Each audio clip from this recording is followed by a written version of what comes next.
Ano ang hypostatic union? Paano mangyayari na si Jesus ay tunay na Diyos at tunay na tao rin sa parehong panahon?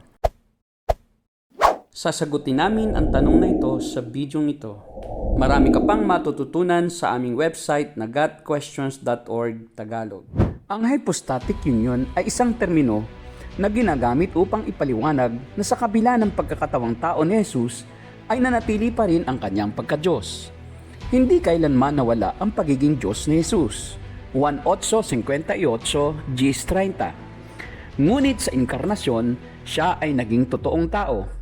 1:1:14.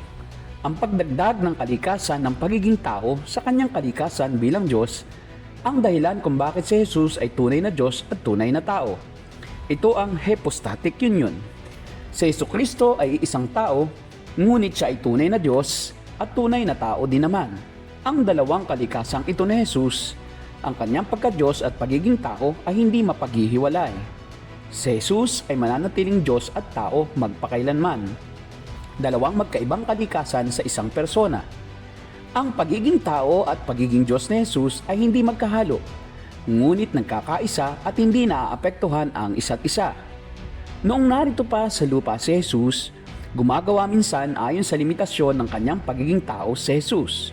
1:4:6-19:28. At may mga pagkakataon naman na siya ay kumikilos ayon sa kapangyarihan ng kanyang pagka-Diyos. 1:11-14, Mateo 14:18-21. Sa parehong pagkakataon, ang mga pagkilos na iyon ay mula sa iisang persona.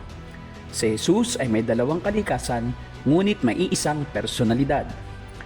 Ang doktrina ng hypostatic union ay isang pagtatangka na ipaliwanag kung papaanong si Jesus ay tunay na tao at tunay na Diyos din naman. Gayunman, wala itong kakayahang ipaliwanag ng lubusan ang doktrinang ito dahil sa limitadong kaalaman ng tao. Imposible para sa tao na lubos na maunawaan ang pagkilos at isip ng Diyos. Tayo, bilang mga tao na may limitadong kaisipan, ay hindi makakaasa na kaya nating maunawaan ng lubos ang isipan ng walang hanggang Diyos. Si Jesus, ang anak ng Diyos ay nililiman ng banal na Espiritu. Lucas 13:5. Ngunit hindi ito nangangahulugan na wala pa si Jesus bago siya ipanganak.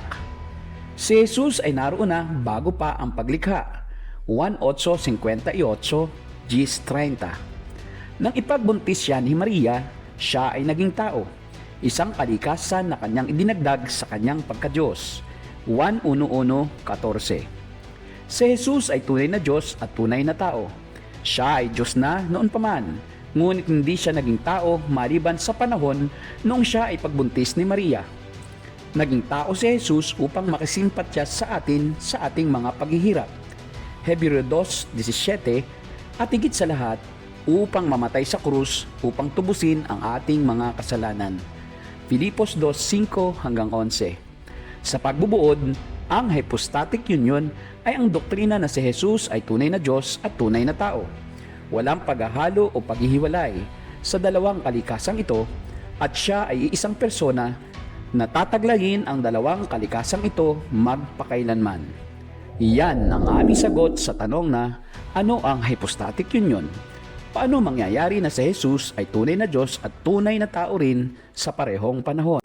Sa aming website na gotquestions.org Tagalog, mababasa mo ang pagtalakay sa iba't ibang paksa at mga inirerekomenda naming babasahin.